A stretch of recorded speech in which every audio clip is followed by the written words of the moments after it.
Hey Allie, can you help me with an opening for Trails Through Daybreak 2? Sure, as long as you don't make that same joke. You know, about the chests. Looks like a chest. What was that? Nothing. Well, what a nice little chest. That's definitely something. It's just an audio sample. I wasn't going to use it. That looks like a nice chest. Chandler, you can't keep making the same dumb jokes. I wasn't, I swear. This cutie has booty. I'm sorry. Oh God, Dane. Today, we'll be rating the individual party members of Trails Through Daybreak 2 Crimson Sin. Now, not much has changed from the first title aside from the nerfing of S-Crafts. This has opened up more strategies while rocketing arts users to the top of the list. In the late game, the player can get the art called Cetus Phantasma, which summons a giant whale. This is called the Well meta, and along with the passive skills, Arc and Judgment Feather, become the best strat in the entire game.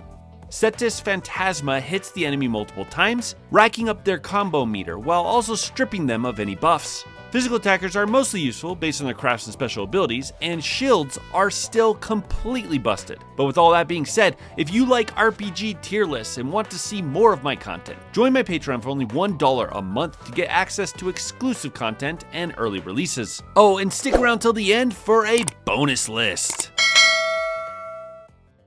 We'll get started with the tier. Fi and Jin are available only in the post-game. Jin is the tankiest character in the game, while Fi continues to be mid due to the evasion nerf of the Daybreak titles. Celis Ortesia is only available in the Garten. She's a strong physical attacker, but pales in comparison to Shizuna, Eren, and Judith. Swin continues to be a disappointing party member. Similar to Reverie, his mark mechanic is only useful in the first half of the game. Once you get crit boosting equipment, it's pretty much useless. On top of that, Swin isn't available in Act 3, the longest act in the game, and is barely available in the endgame. Alright, let's move on to the low tier. Leon Balthazar is only available in the Garten and a small section of Act 3. Despite this, his high ATS and great orbment lineup make him ideal for the well meta, barely pushing him out of the tier. If he had more availability, he would have placed much higher. Fairy is one of the more versatile party members in Daybreak 2. She can be a physical attacker, a support, or even a well meta user. Unfortunately, neither her stats or crafts really give her any kind of speciality, making her a jack of all trades that is surpassed by pretty much every other party member. Nadia is a great arts caster and support mage. She can CP boost the party and can even use the well meta. Her ATS stat and orbit lineup are inferior to Anya's and Ren's though, making her a third string choice. She, like Swin, is also not available in Act 3, making her accessibility questionable as well. The mid-tier. Kincaid does one thing very well. Dualizer is a self-buff that ups his speed and damage while giving him a turn immediately after. Arc Dominator can then debuff a single target. This is a great strat for single bosses, especially since he can just cast arts afterwards. But overall, this strat isn't needed after the mid-game. Elaine's biggest downfall and what kept her out of the top tier is her lack of focus. Similar to Fairy, Elaine can do almost anything. She can be either a physical or magical DPS, a strong support or debuffer, or even a well meta user. Unfortunately, she won't do any of these roles well, making her a mid-tier candidate. And speaking of jack of all tradeisms, Quatra is easily the most versatile party member in the game. He's best at healing, buffing, and magic damage, and he even comes with a solid shield craft. The reason he's here is similar to our next candidate. Quatra is just outshined by our top and god tier. There isn't a reason to use him over the others if you're going for an optimal team. The final member of the mid-tier, and possibly the most controversial placement, is Eren. Eren is a single target DPS with no bullcrap. He hits hard, and if given a crit build, will hit for optimal physical damage. If Shizuna, Vans Grendel, and especially Judith weren't here, he would have easily made it to the top tier. And speaking of, let's move on to the best party members in the game, starting with the top tier.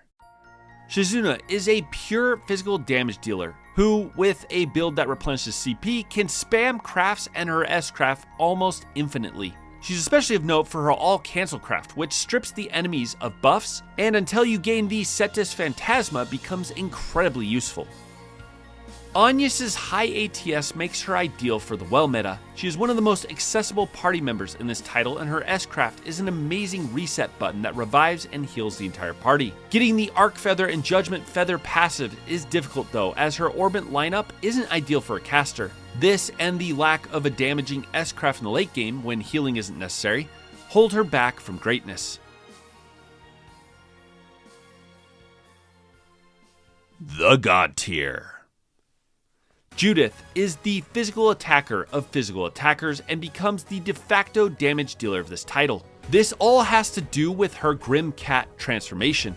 Once transformed, all her crafts and normal attacks do additional magic damage that scales with her ATS. Buff her strength and ATS stat, and you have one of the heaviest single target hitters in the entire game. Van Arkwright continues to be the only viable tank in Daybreak 2. Almost nothing has changed from the previous title. His Coin Bullet craft draws aggro while bumping up the combo meter. Throw on the fact that his Grendel transformation is the uncontended best DPS in the game, and you have one of the best party members of this entire franchise. Speaking of best in the franchise, if Ren was more accessible throughout this title, she would have easily landed the top spot. Her Orbment is outstanding for the well meta, and she has the highest ATS stat in the game. She also has one of the best party-wide buffs in Hospitable Hostess. Throw on the fact that her crafts and S-Crafts can insta-kill all normal mob enemies, and you have an absolute all-arounder beast of a unit. The final member of the God Tier and top of this list is, of course, Rosette. Statistically, Rosette isn't the best, and her Orbment is similar to Agnes when it comes to magical builds. Despite this, Rosette continues to have the single best shield art in the franchise. Cobalt Curtain covers nearly half the battlefield and is incredibly cheap to use. Her build is simple. Give her all your speed quartz and speed equipment so she has multiple turns, and spam Cobalt Curtain while casting Cetus Phantasma in between. If done right, nothing in this game will be able to kill you. And that's our list. I hope you enjoyed. The most optimal party is a party of Van, Rosette, Ren, and Agnes. Have Ren and Agnes cast the Well spell while Van draws the enemy's attention and hits them with Grendel attacks. Have Rosette spam Cobalt Curtain, and even Nightmare Mode is a cakewalk. Alternatively, you could trade out Ren and Agnes for Judith and Shizuna for a fun physical damaging team as well. Thank you to all my supporters, and if you want to join the Local Outdating family, click on the link below. Be sure to like, share, and subscribe, and I'll see y'all later. Bonus round. Top 10 Best Dressed Warriors, go! Number 10, Van's Mishi suit. Number 9, Nadia's swimsuit. Number 8, Agnes's school uniform. Number 7, Van's Sunday best. Number 6, Elaine's SPG race uniform. Number 5, Swin's pinstripe suit. Number 4, Agnes's swimsuit. Number 3, Shizuna's outfit. Number 2, Ren's Grim Kitty. And number 1, Aaron's suit.